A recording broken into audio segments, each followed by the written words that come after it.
Greetings, what is up, and a very warm welcome to the channel. The sun is hiding and the magpie is casting. Coming to you guys right now with a live 1 versus 1 fresh from the ladder, featuring spawning in the north. It is going to be the OKW forces of lots and lots and lots of kanji or Chinese characters.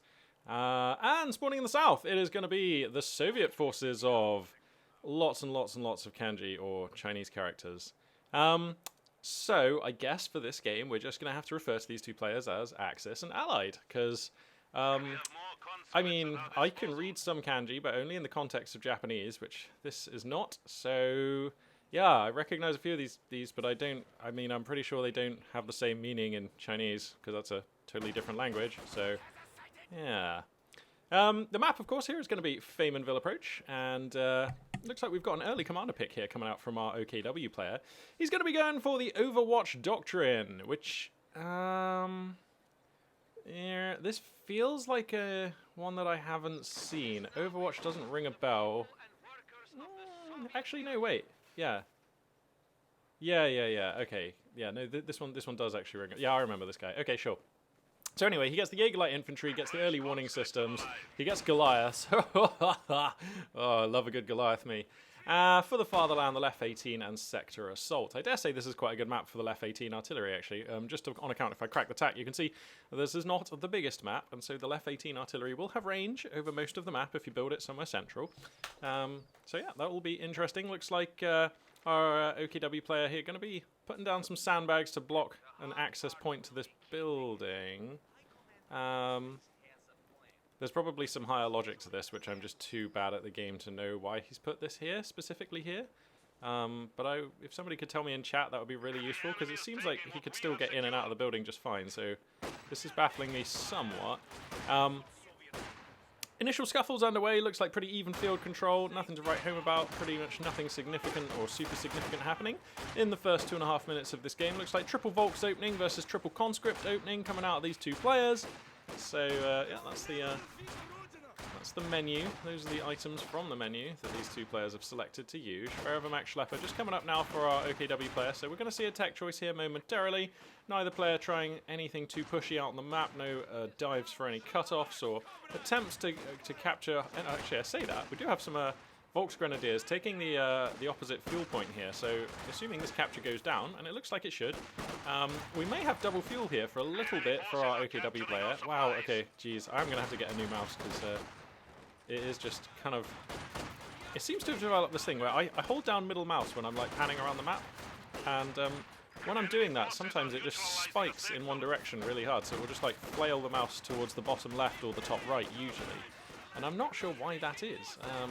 It just seems like such a bizarre kind of fault, but I've tried a variety of different surfaces and it seems to be consistently doing it, so it's definitely the mouse. Anyway, this is not the most thrilling topic. Suffice to say, having some hardware issues, I'm going to have to invest in a new mouse. I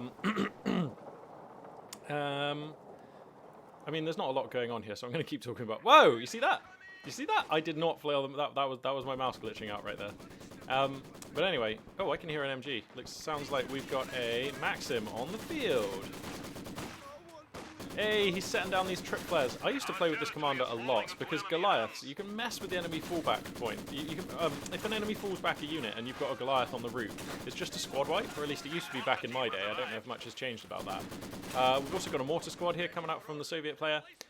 So yeah, the Goliaths I really enjoy. They are horrendous. It's a very special feeling inside when you just blow up an entire enemy squad. And who doesn't like that feeling? And you also get these little trip mines, so it illuminates the area where enemies are taking points. I think you just get these for free on all captured points. Yeah, you do. So that's really cool. This commander used to have the like forward operating receiver or something. It was like extended the line of sight of your OKW buildings. But it looks like instead now he gets the Jaeger-Light Infantry Recon Squad, which a really cool squad. And in fact, we do have the Jaeger-Light Infantry being spawned here. So they've got the G43 upgrade that they can, and they are taking that, which makes them ups their DPS and their lethality considerably. They're also quite good at looting weapons. They're a squad that gets really good, even relative to other squads, if you manage to pick up any additional hardware onto that squad. And there is a Flammenwerfer on these engineers, so we'll have to see if, as the game continues, whether these Jaeger-Lights can get anything from the battlefield. Whoa, this is a pretty gnarly fight though. They're getting Flammenwerfed pretty hard in cover here. And that always hurts, but... Oh my goodness, my mouse. You see this? Whoa! I'm definitely going to have to get a new mouse. I think this is getting worse, not better. Anyway, Flammenwerf are going to force them back. Looks like a squad of Storm Pioneers gets up on top of the mortar tube here. This is kind of annoying for the Soviet player, but looks like gentleman's agreement here. Both team sides just decide to walk away from that one. Tech choice here coming up from our Axis player. We do have the Mechanized Regiment headquarters. Oh, it does have the eye above it. Oh, does he? Oh, okay, all right, yeah. So it detects units in fog of war now. Oh, okay, that's new. Alright, so yeah, so this commander does buff your OKW half-track buildings. He lets them detect units in fog of war. That's actually pretty sweet. Not that people tend to be very aggressive with their half-track building placement these days. It's just very easy to have your tech building destroyed, and that just feels terrible. You never get that money back.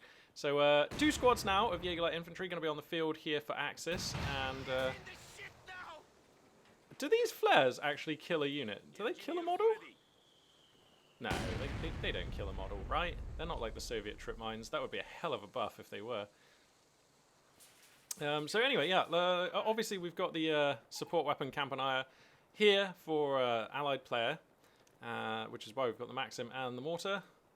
Gonna have to look forward to his future tech choices as and when they are made.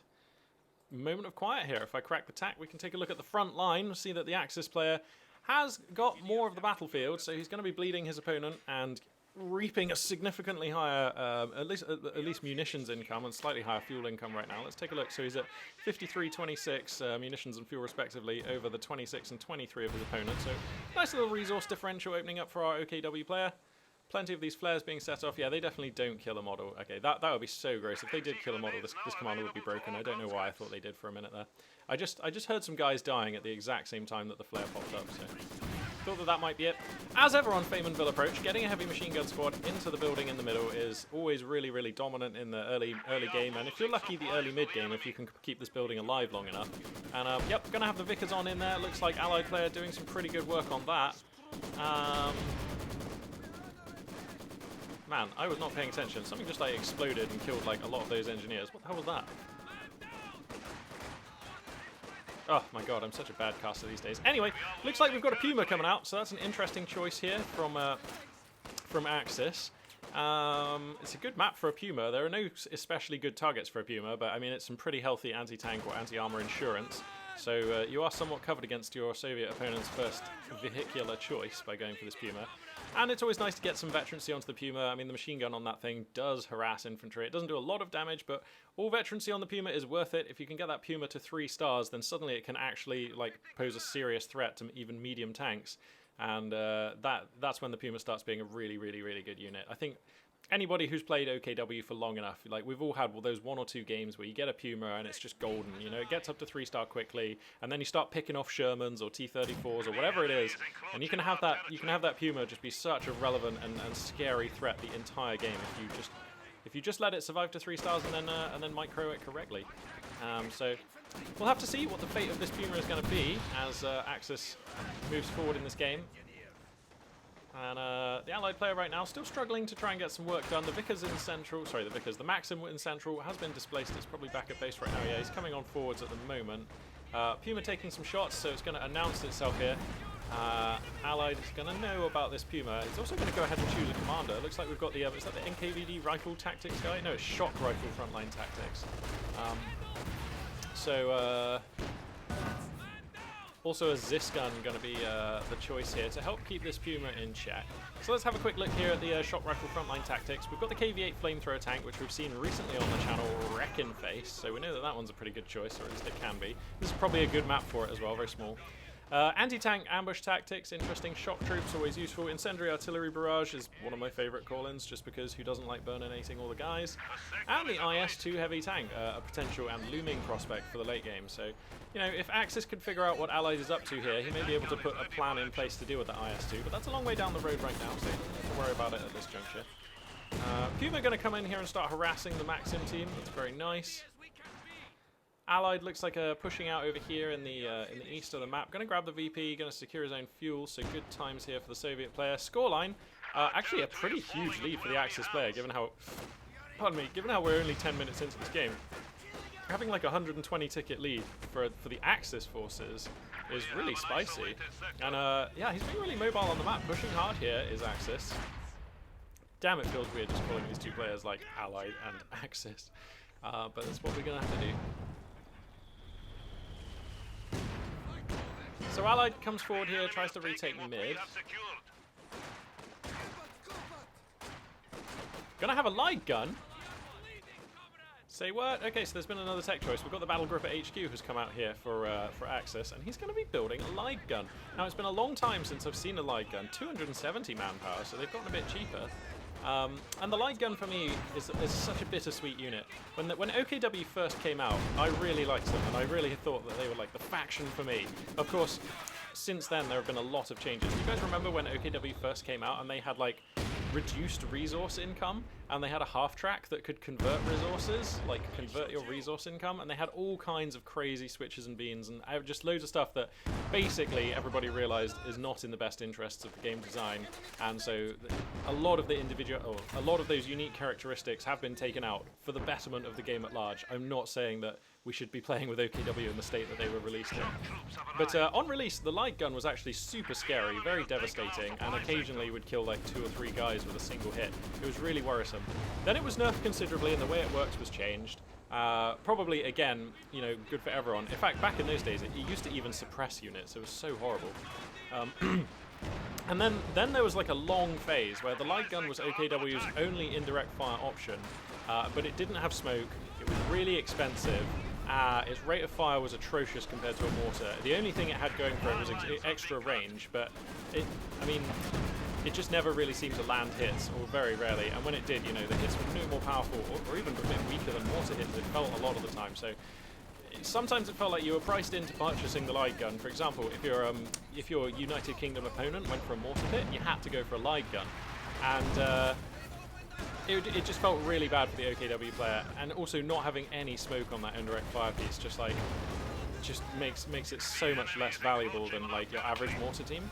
So it'll be interesting to see after these community balance patches exactly what has happened to the light gun. Holy spoons, it has smoke. Oh my goodness. Wow, OKW might actually be playable now. This gives OKW like the crucial component that they needed to deal with a machine gun in a building. Because seriously, for a long time, just dealing with a machine gun in a building with OKW in the early game was really hard, because they had no smoke and no incendiary grenade, and they added the incendiary grenade, so if you could get a flank on that machine gun you could displace it. And now we have smoke on the light gun. That's so cool. I'm really excited about this. And the range on the light gun, yeah, still looks reasonable. It doesn't look as impressive as it used to be, but that's fine. We don't really care about range, we just want smoke. So yeah, that's great. Anyway, as you can see in the minimap, Axis devouring large swathes of the map and really killing his opponent quick on tickets. Look at this, we're 13.5 minutes into this game, and we're nearly at half tickets now for the USSR player, so that is rough. Light gun gets pounced on by shock troops though, not going to get the kill, it's able to fall back. Remember, this battle group at HQ can reinforce, so is it any of these half tracks can produce Goliaths, and Goliaths cost 100 munitions, so stacking 300 munitions right now is Axis, so could purchase a Goliath and try for something sneaky. You could, you can sneak it down the right flank and then just like hide it here or something, and then when your opponent's units fall back, it's like so devastating. Well, maybe not exactly there, but somewhere in cover around here. They always used to be invisible if you put them in cover. Effective against buildings, weak versus all incoming fire. Oh, maybe they removed the invisible Goliaths when they're in cover, which by the way would be totally balanced. It seems stupid that an invisible unit can explode with such force and like wipe squads. It is not a very fun play experience for whoever squad is getting wiped. So anyway, looks like Allied has bought himself a moment of peace here. Most of the Axis units compressed into the base here. Schwerepanzer HQ has been constructed, so the full tech tree available for our Axis player, but he's going to have to route his units back onto the map, and there is a bubble of opportunity, a window of time here, where the Allied player has been able to push out onto the map, capture some much needed points, get some of these VPs to stem the bleeding, which has been terrible. 240 under 451 at the 15-minute mark. quite the scoreline to be staring down if you are allied in this game. So we'll have to see what he's going to be able to do with that. How's this Puma been doing? 7 kills, 3/4 of a star of veterancy. Not the best, but then he hasn't really had any real targets. And we've got a Lef 18 coming up. So I don't know. Seems to me like Axis here, a man with a plan. Seems to know what he's about in this game, pushing the advantage on the field, and now he's going to look to build on that by bringing in some heavy artillery support. And that's going to be really scary. This Lef 18 about nearly halfway built now, so we're going to see some opening barrages come up momentarily. And as I was saying, a Lef 18 easily has a range of this whole map. Yeah, that's pretty scary. So you can just put down rounds unless there's been any balance changes here, and that would be really, you know, gnarly for your allied opponent. Raining shells in where your opponent's base is always going to be strong. And even if you can't put down barrages here, you can just put them wherever their units are when they fight on the field. And over these kinds of ranges, the scatter ought not to be too bad. The Lef 18, one of the more accurate of the indirect artillery pieces. So, yeah, anyway. Okay, that was a Soviet trip mine. That, whoa, killing 2 guys, so that was 2 trip mines in fact. Nasty stuff. That's so valuable. How much are they? 10 munitions to kill a Jaeger light infantryman. It's pretty decent, I think. Shock Troop's gonna win west right now for Allied, but he needs some more field control, and he needs it pronto, man. He needs to grab this VP is what he needs, and then get his Vickers into this building and back it up with the mortar and some infantry. So we'll see if he's going to be able to effect that plan here. Massive scrum begins oh my mouse! Massive scrum begins for control of that middle building. Puma over here going to be exchanging shots with some engineers. This mouse is getting so bad.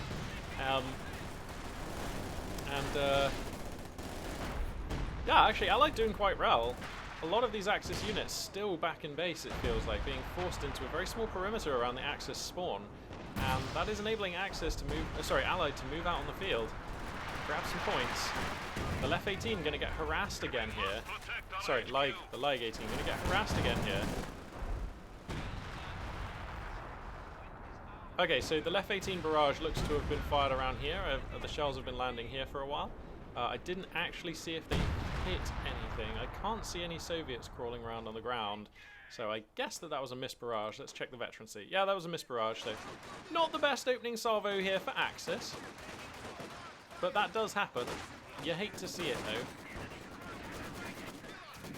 Vickers gun does manage to grab mid, and finally the bleeding is stemmed again. 442 over 219 right now, the scoreline. Allied in a dire position still. And how much fuel have we got for the OKW player? About 90. So not going to see... I mean, we could see a Panzer Force soonish, but I have to feel like he probably wants to save up for a Yagdi or a Panther. Tech choices for the Soviet player, stacking 300 fuel and not building any other tech buildings, which seems bizarre. With that much money, you could definitely make an armoured choice right now, and you have to think that a T-34 or some such would make this battlefield look a bit more appealing. Plus, I'm going to check in a second, but I'm pretty sure you actually, could have a squad wipe here. I'm pretty sure you actually do need, yeah, shock troops are good. You do need the Tank of the Battalion command, right? New vehicle, click and select location to deploy. Oh wow, you don't. Okay, so he's just going to save his fuel for 13 when he has 13 commander points and just call in the IS-2. Wow, the IS-2 actually just doesn't seem to need the tank infrastructure. Oh, that seems to be like one of the only heavy call-ins where it has not been changed to need that. Whoa, Puma going to come forward here, desperately wants the squad wipe on the shocks, and you can't blame Axis for that. But he does push forward, he intrudes into the arc of his Zisgun, going to be forced to pop smoke and kite back. Conscripts here going to push that Puma way on back, and if I crack the tack, you can see the Axis position now has been severely compressed for like the last 5 or so minutes. Like, he's mostly fighting from the doorstep of his base. A couple of units out on the map getting some work done. What was that? I think they hit some mines here. Or, yeah, these Volks hit some mines. And there's like one Jaeger light squad out on the map. But right now, it's Allied who's running the map. And that's really good. He just needs to get command of one of these other VPs, or else he's going to bleed to death. It's looking super bad. So I'm a little concerned for that. Obersoldaten going to be the next choice here from Axis, and that's pretty nice. They are obscenely effective against all of these units up here in the top right, because for some reason our allied player is just resistant to building armoured units. I cannot explain that. He is stacking so much fuel, and his position would be much better if he just had a T-70 or something. But he doesn't. I suppose it's hard to build a T-70 when your opponent went for an early Puma, so maybe T-70 is a bad example. But I mean, he could have an Su-85 right now, for goodness sake. And like, he's only at 11 CP. I feel like How much is the IS-2? 230. I feel like he probably could have afforded an Su-85 and still be able to afford an IS-2 when the time comes. Anyway, Oversoul Darton going to make their presence felt. The left 18 is still lumping rounds out onto the map. It does have 3 kills now. I believe they're landing over here at the moment. So yeah, oh, whoa, whoa, whoa, this Puma in jeopardy actually. Gonna be forced to pop smoke. Where's the Zis gun right now? Because it is hitting that Puma. There we go. So the Puma does manage to exfiltrate safely, but only just. LMG-34 comes down on these Oversoul Darton, so they are now going to be acid death for all allied infantry. And this has kind of been a weird game. Finally, though, Allied manages to grab 2 or more of the VPs. He's going to lose middle here, but he should be able to take that back in a second. This left 18 has been hurling shells out at quite a rate, but not scoring very many hits, actually, in stark contrast to the B4s we saw in a recent game on the channel.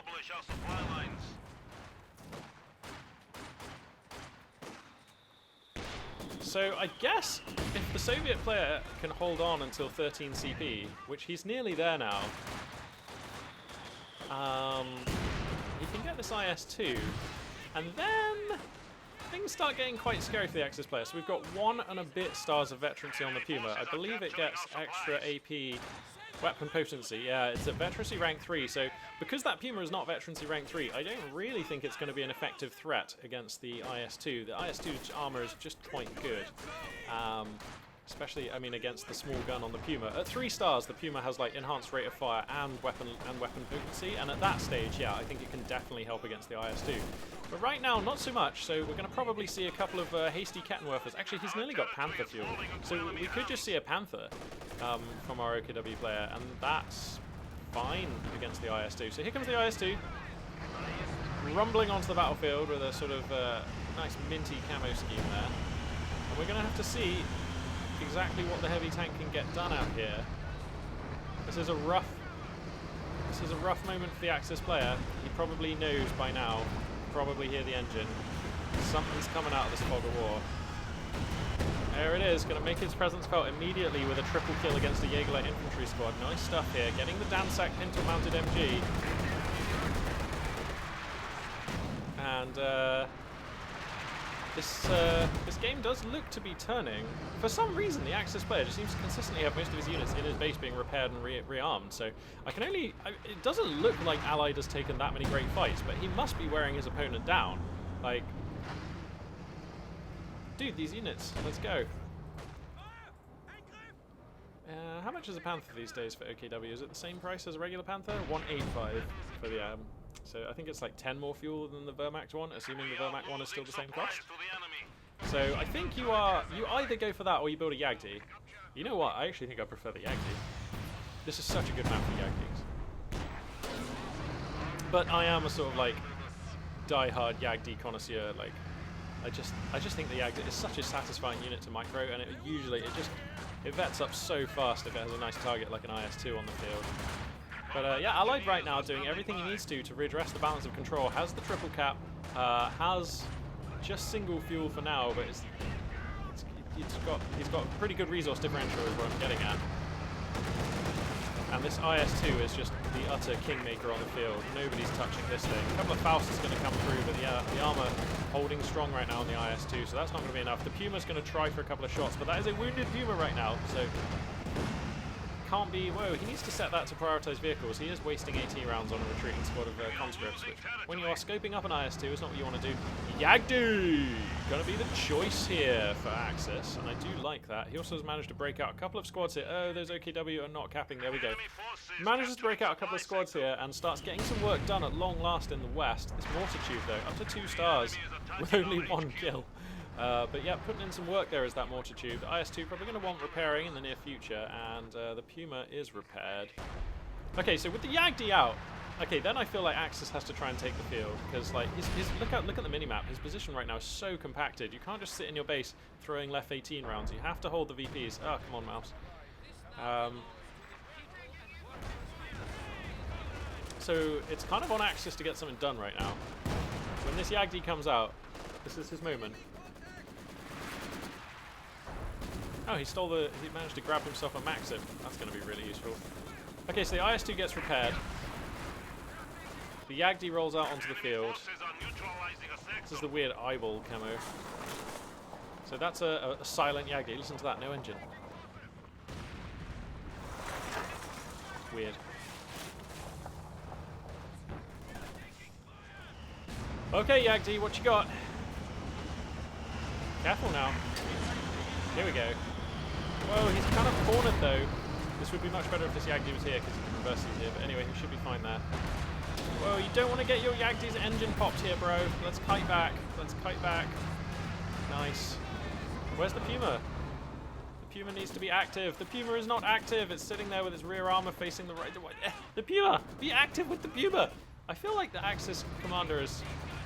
What is he actually doing with these units? Bro, you have to micro. So there is a Zis gun here now, which is going to limit the effectiveness of this Yagdi substantially. The Yagdi comes forward somewhat recklessly. Getting some rounds to penetrate though. Once this thing gets to 2-star vet, it becomes an utter tank melter. So that's the point he needs to get to, but his base is just being sieged down here. This is like such a nasty position to be in. Looks like a load of Axis infantry are going to try and sneak on out here. And the scoreline approaching parity right now. There are some hero Storm Pioneers out on the map. Gonna get a cap on the Western CP, so that's going to be vital life points here for Axis. Yagdi is repaired, is going to come on out. He's just forgotten he owns a Puma. Bro, you have a Puma. Let's. Oh, was he just waiting for it to be repaired? I don't know. You also have a Lef 18, which I assume he's going to give commands to soon. When your opponent is on the doorstep of your base, that's kind of when the Lef 18 scatter is at its most like smallest. So that's when you want to take some shots. He knows that there's a mortar squad around about here. He knows that there are units. Okay, yeah, now the Lef 18 is given some orders. Barrage incoming. So where's he firing this? Probably here? Ooh, that's a good hit.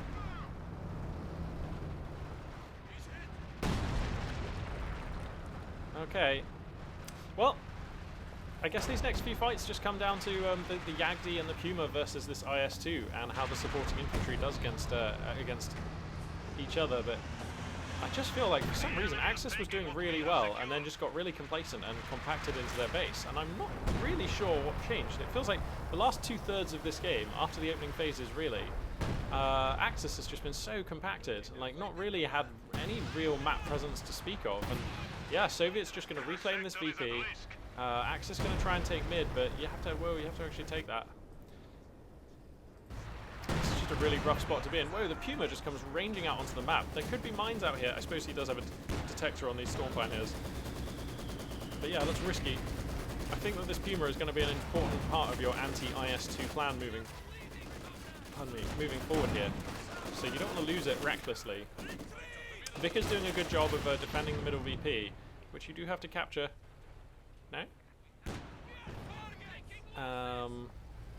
I don't know. Feels like just some slightly jittery mistakes coming out of both players here. And that's okay.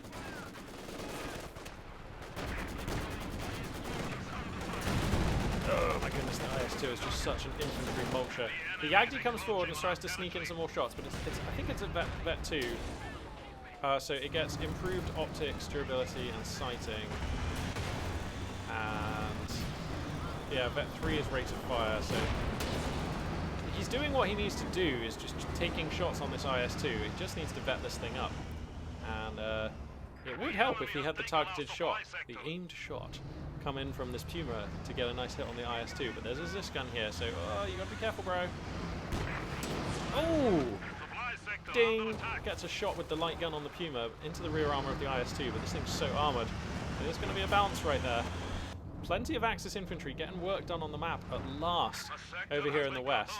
He's stacking so many munitions as well, actually. He could easily call in like sector assault or was that 250? Yeah. Or he could start using his oversoul dart to put down the booby traps on points in the west once he has them. So anyway, looks like we have the sector assault coming in. Soviet units are cognizant of this fact, and they're going to try and GTFO. A little bit of damage inflicted on the IS-2 here. Stukas using their cannons to force that tank back, inflicting about 25% or more damage on the IS-2, which seems pretty strong. Gunning down some Soviet infantry as well. So this is giving Axis a moment of time here where they can move out and get something done. That is a lot of aircraft to be flying around. Can we get a shot of the aircraft here? Not very easily. Oh, there's one. We just saw the undercarriage of a Stuka. I hope everyone was happy with that. I suppose it would be much easier to see them if I didn't have the camera like directly under them. Okay, that's some pretty great camera work there. Oh, we just basically managed to get footage of foliage and a few like glimpses of Stuka. Anyway, looks like we've got a KV-8 flame tank going to be joining the roster here, and you have to think that that does partner quite nicely with the IS-2. Provides another small AT gun, but also provides a very threatening and very pushy anti-infantry unit. So we're going to have to. I'm looking forward to seeing how that one's going to be run here. Triple cap about to be established for Axis, so really nice work there. Of course, remember, Allied had a hard time controlling the VPs in the early phases of the game. Squad wipe onto the Maxim MG there. Allied had a hard time in the early phase of the game controlling the VPs, and so is still at 160 under 222. So if there's a way out of this mess for our Axis player, it has to be through a VP victory. The IS-2 is repaired. It has a KV-8 by its side now, and now we're going to see. Whoa, mouse, come on! Now we're going to see. Now we're going to see. These next moments are going to be the ones that decide the game. I feel like these next couple of engagements here. The Obersoldaten getting roastinated by the KV-8. Left 18 rounds though, hooning in, doing some damage to the Soviet heavy tank there. Pretty annoying if you're the Soviet player. There is enough munitions for another sector assault. The cooldown on that still though, over a minute remaining, 70 seconds or so. So Axis not going to have the option to call that in. Jesus, what a blasted hellscape. Man, war really is hell. Thank goodness we only have to see this in video games. Lucky us, I guess. And yeah, the IS-2, whoa, getting pretty greedy. Going to push on forwards here. The Yagdi's in the hood, getting some shots in, but just not really getting the damage. It does have 1 star of veterancy, which does give you cautious movement. Nothing more hilarious than an invisible Yagdi. So much work if I got done in online games with the invisible Yagdis, man. It's such a scary unit. And he's getting more hits, getting more veterancy onto that Yagdi. And it's all about leveling up that Yagdi right now. If, heaven forbid, he can get that Yagdi to like 3-4 stars, it will just eat all Soviet armor. It becomes an absolute monster. 2-star veterancy as well on the Puma, so heading towards becoming a relevant AT unit against these Soviet heavies is the Axis scout car. But a nice offensive there. You can have a look at the minimap and see for yourself. Soviet forces have pushed up considerably, taking back the triple cap, putting Axis back under the pressure. 198 right now, the ticket count for Axis. So he has a little bit of time to work with, but not much. It's becoming a pretty uncomfortable situation here. And he's gonna need to get his units back out on the field. But if you look in the top left, Axis doesn't actually have that much. Like, okay, yeah, he's got a good army, and it is a balanced roster, and he does have like 80-odd supply cap, but he doesn't actually have that many infantry units to move out and actually capture points on the map. So he's gonna have to get something done, and we're gonna see how. Sector assault gets used again, and the Stukas come blazing in. Airborne fury with cannons and machine guns. Gonna be trying to get some work done. The IS-2 goes down to water health, very weak actually. The Yagdi doing pretty well. I think it's a 2-star against the enhanced optics, yeah, and that makes its range, its line of sight massive. So once it has the enhanced optics, it could probably sit here and take shots at those repairing tanks. But right now it can't see them, so that's going to be okay. But anyway, on the back of the sector assault, Axis forces going to be clear here to come out and start capturing some much-needed VPs as well as other points on the map. And going to try and make a grab of center as well, but Storm Pioneers don't match up very well against shock troops at this range, and Axis aware of that. Going to pull them back. Very nicely done. We've got cautious movement coming down on the Yagdi. Dun dun dun. Who knew that Yagdis had active camouflage, man? World War II. Those Germans had some pretty severe technological advantages, didn't they? Look at that active camouflage. It's like that Yagdi just isn't there. Absolutely amazing stuff. Actually, that's the same Yagdi that they used in filming the original Predator movie. Not many people know that. Anyway, so we've got a Panzer IV going to be the choice here to bolster his armoured ranks here for the Axis player, and I do quite like that actually. I don't think he had the supply free for a Panther, and the Panzer IV is really good against infantry. It can contribute against armor, and it's just going to be a really good like fast response unit for this Axis army in the top left. It's just a very flexible, very fast support unit. And when your opponent's AT really only consists of a ZIS gun and IS-2 and arguably the gun on the KV-8, A Panzer IV is actually a pretty slippery target. Like, this Panzer IV, this is a battlefield on which it really could flourish, so I actually quite like this choice. I'm normally quite skeptical about Panzer IVs generally. I think that probably Axis players buy them too often, or in circumstances when I think other choices would have been better, but this Panzer IV looks pretty sweet. Allied going to retake west of map, and they do hold center, so this is a pretty even game now. 129 versus 127 on the victory point front. Oosh! Damn it, the Panzer IV comes out at a pretty bad moment there. Going to take a shell to the rear from the IS-2. Never what you want. Whoa, the Yagdi in a slightly awkward position. Taking fire from the Zis gun as well.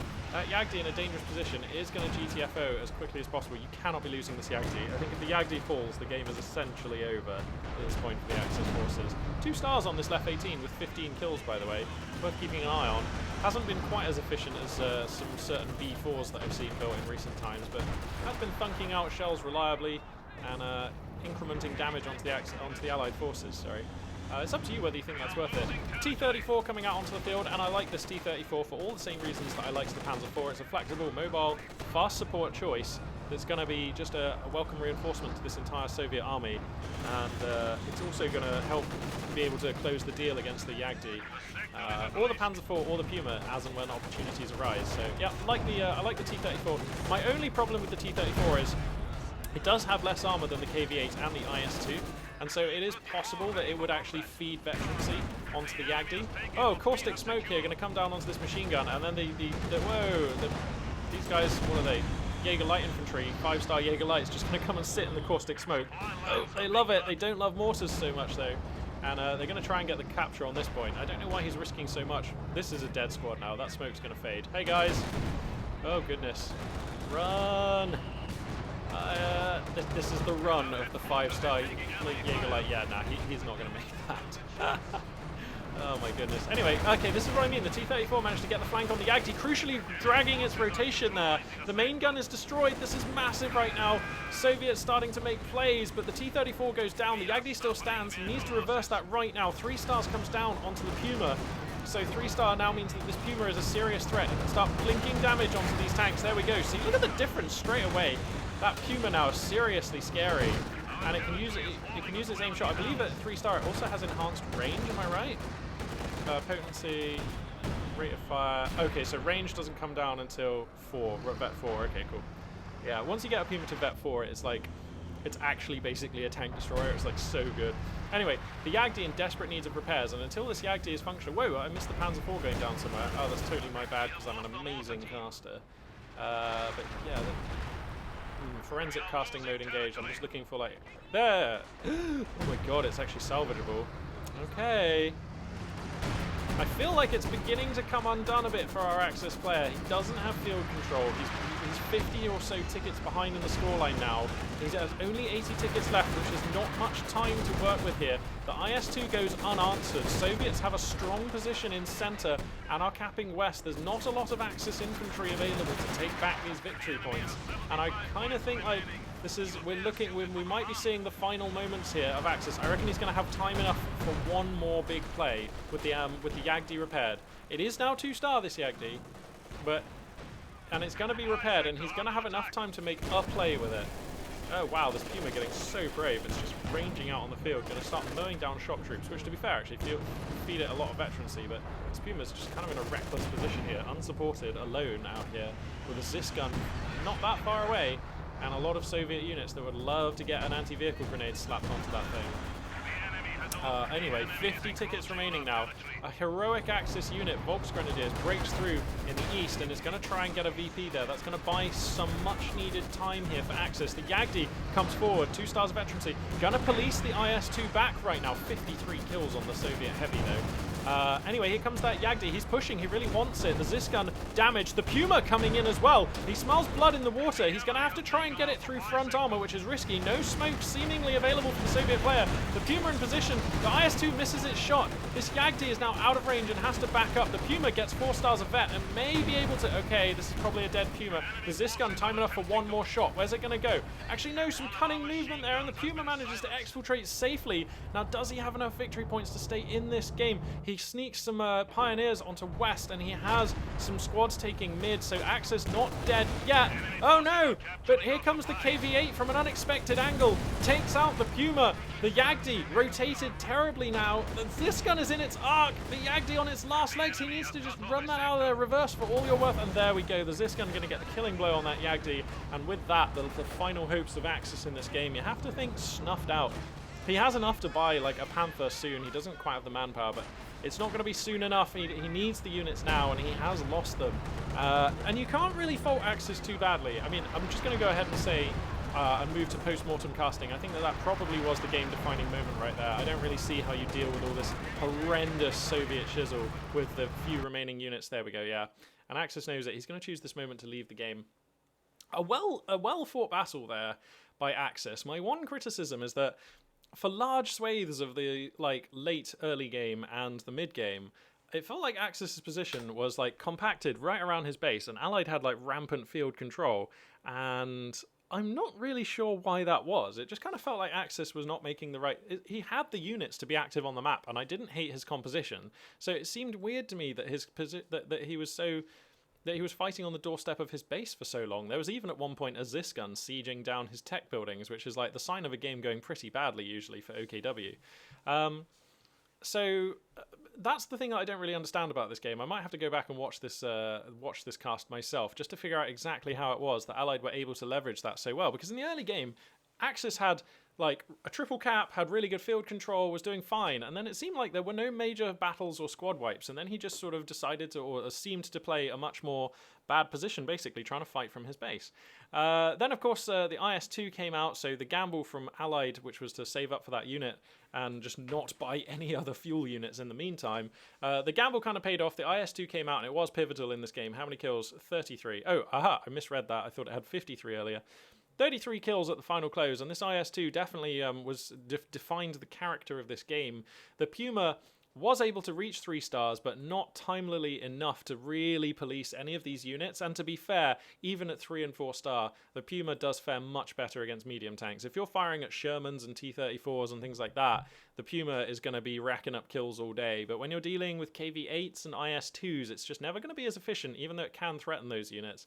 The Yagdi was a really nice choice, and I did like it, but again, you really want a medium tank or something to get the veterancy onto that Yagdi so that it can more credibly threat the heavy tanks on the Allied roster here. And yeah, it's a pretty smart choice actually, only deploying some of the very heaviest armored Allied tanks here from Allied. So yeah, really nice. The other force composition choices, I liked the Maxim gun and the mortar tube timing from the Allied player. I thought those were both really good. I didn't get a chance to see the final kill count or VP or experience on the mortar tube, but that felt like a really useful unit. It felt like it was contributing most of the game. The light gun from Axis forces, honestly, I forgot to pay attention to it too hard. I'm glad to see it has smoke. I'm glad to see it's a bit cheaper. Basically, I'm glad to see that it just seems to more closely resemble a standard mortar unit.